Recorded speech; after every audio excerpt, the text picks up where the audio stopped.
My name is Sarah Mitchell. I'm 42 years old, and for most of my life, I thought I knew my family.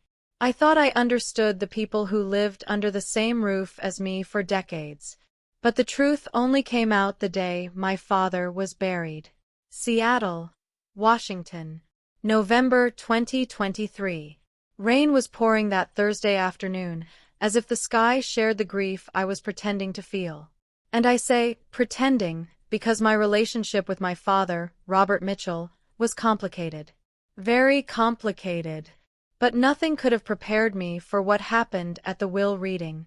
The moment my older brother David smiled with that arrogant grin and said, "It's all mine, Sarah." It always was. He didn't know I had a letter. A secret letter Dad gave me 3 weeks before he died. A letter that would change everything.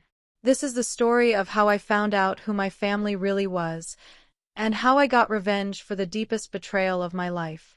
I need to go back for you to understand why that day was so devastating and so liberating.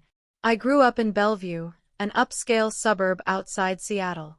My father was an architect, one of the best. He designed some of the city's most iconic buildings. Success, money, prestige. From the outside, we looked perfect. Inside, we were a house built on rotten foundations. My mother, Linda, died when I was 8. Breast cancer. I remember the sterile hospital smell, the white walls, the empty look in her eyes the last time she saw me. David was 16. He became the man of the house, or so Dad always said. David is strong. David is responsible. David will take over the family business. And me.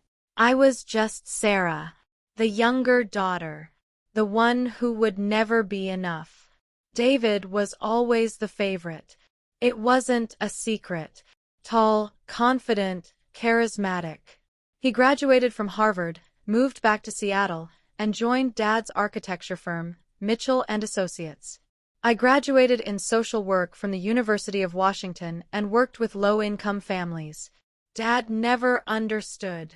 Why waste your time with that, Sarah? You could be making real money. But I didn't want his money. I wanted to make a difference. I wanted to be more than just the Mitchell name. 4 years, I tried to have a relationship with my father. Sunday dinners, weekly calls, Father's Day gifts. But he was always distant, as if I were an obligation, not a daughter. David, on the other hand, thrived. At 50, he was a senior partner at the firm. He drove a black Tesla Model S and lived in a mansion in Medina, next door to Bill Gates, as he loved to mention. He married Rebecca, a corporate lawyer as cold as ice, and they had 2 kids who barely knew their aunt. I lived in a 2-bedroom apartment in Capitol Hill, drove a 2015 Honda Civic, and had been divorced for 3 years. No kids. My ex-husband left me for a younger co-worker. Typical. Life hadn't been kind to me, but I was proud of my work, proud of the families I helped, the children I kept safe. That had to count for something, right? Everything changed in October 2023.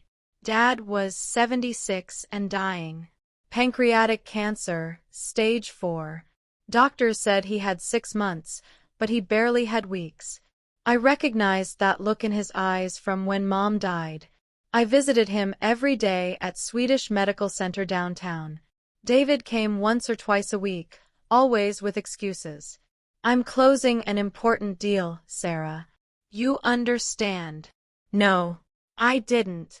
Late October. Rain hit the hospital window. Dad was frail, hooked up to tubes and monitors that beeped in a dull, rhythmic pattern.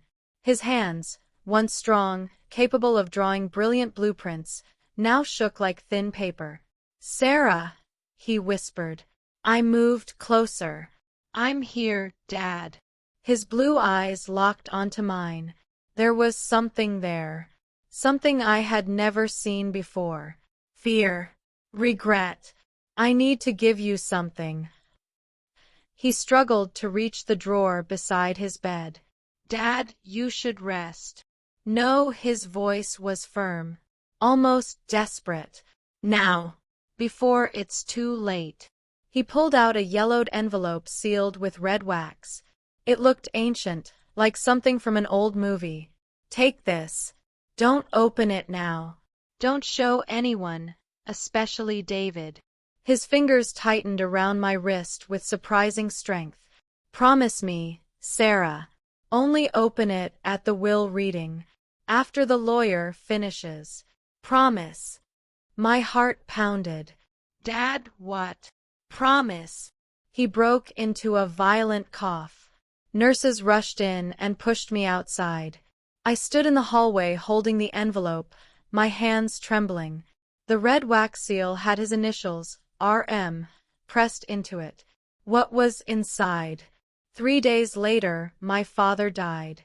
November 2nd. A gray Thursday. I was by his side, holding his hand. David was in a meeting and showed up 2 hours after Dad's heart stopped. "Traffic was awful," he said, avoiding eye contact. Liar. The funeral was large, typical of my father. Hundreds of people, colleagues, clients, politicians, all praising the brilliant Robert Mitchell and his extraordinary legacy. I stood in the back, wearing black, holding an umbrella as the rain fell. David sat in the front row with Rebecca, smiling and shaking hands as if he were running for office. No one mentioned my name. No one acknowledged the daughter who spent the last days of his life by his side. But I had the envelope. And something told me that piece of paper would change everything. The will reading was scheduled for Monday, November 6th at 10 a.m. The lawyer, Harold Brennan, had been with our family for 30 years. His office was in a downtown high-rise overlooking Elliott Bay.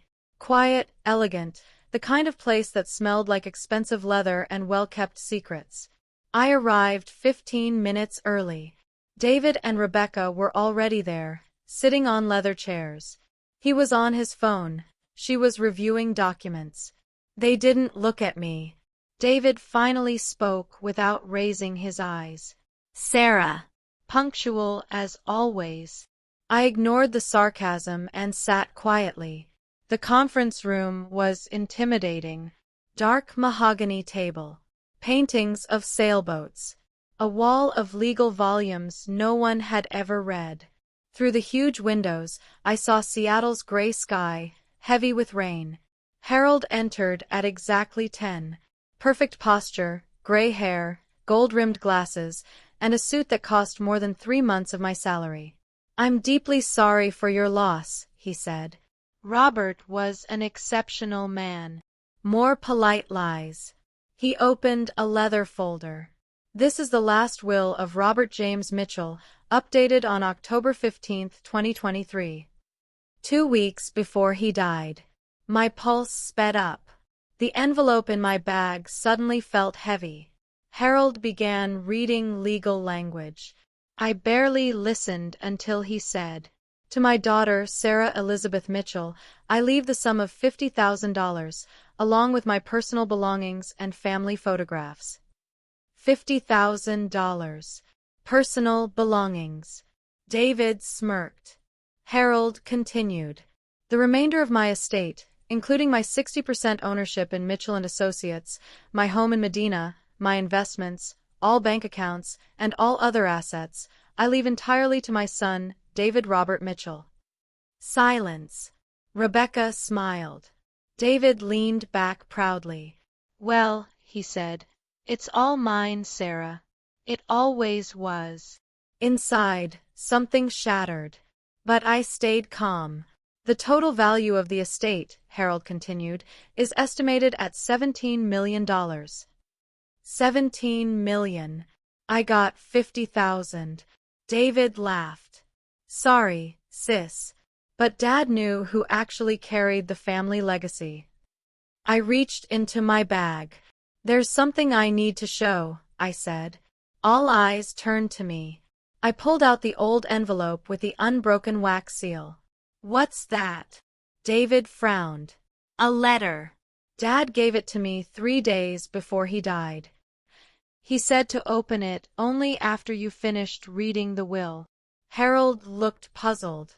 I wasn't aware of any additional letter. Rebecca scoffed. It's sentimental nonsense. It has no legal weight. Then you won't mind if I read it out loud. David crossed his arms. Go ahead. It won't change anything. I broke the seal. The crack echoed in the quiet room. The handwriting was unmistakably my father's, precise, architectural. My dear Sarah, if you're reading this, I'm gone and the will has been read. Which means David now believes he inherited everything I built. He didn't. Sarah, you need to know the truth. A truth I carried for more than 30 years. David is not my biological son. The room froze. David's face drained of color. What are you talking about? I continued reading. Your mother and I were struggling when David was born. She had an affair with my partner at the time, James Peterson. David is his son. I discovered it when he was 5, genetic incompatibility during surgery. Linda begged me not to tell anyone. I forgave her. I raised David as my son because I loved her. But David never loved me. He loved my money, my name, my company.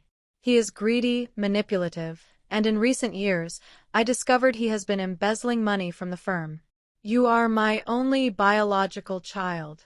You have my heart, my integrity, my true legacy. The will Harold just read is fake. A will I allowed David to plant. I pretended to sign it because I knew he was waiting for me to die and had prepared a forged version. The real will is in a safe deposit box at First National Bank, box number 2847. The key is in this envelope. Harold knows the access code. It's your mother's birth date. In the real will, you inherit everything. Inside the box are also documents proving David's financial crimes. Use them, not for revenge, but to protect what is rightfully yours. Forgive me for never telling you I loved you. I always loved you, Sarah. Dad. The letter slipped from my hands. The small silver key fell onto the table. David jumped up, shouting, "This is a lie. A complete lie." Rebecca stood as well. This letter means nothing legally. Harold raised a hand. If what the letter says is true, if there's another registered will. There isn't. David yelled. She faked this. Let's go to the bank, I said calmly. Right now. Silence. David looked at Rebecca, panic in his eyes. That's when I knew. It was all true. 45 minutes later, we were in a private room at First National Bank. Cold walls, fluorescent lights, the metallic smell of secrecy. The manager confirmed the code, my mother's birthday, and brought box 2847. It was heavy. Inside, we found a legally registered will naming me as sole heir. A DNA test from 1989 proving David wasn't Dad's son. 3 thick folders of financial evidence documenting David's crimes. A cassette tape labeled, "For Sarah," my full confession. Rebecca tried to grab the documents. They're private. They belong to the company, Harold said. If they contain evidence of crime, they belong to the authorities. David stood frozen, arrogance gone. David, I asked quietly, is it true? He said nothing. You stole from Dad's company? He erupted. He wasn't my father. You heard the letter. I owe him nothing. You owe the law, Harold replied coldly. The next hours were chaos. Police, statements, lawyers. Dad had kept everything. David had embezzled over $2.3 million. Rebecca had helped. They were both charged. A week later, Harold told me the real will was validated. I inherited everything. The firm. The properties. $17 million. David took a plea deal. He returned the money, paid fines, and got community service. Rebecca lost her license. They were broke. I should have felt victorious.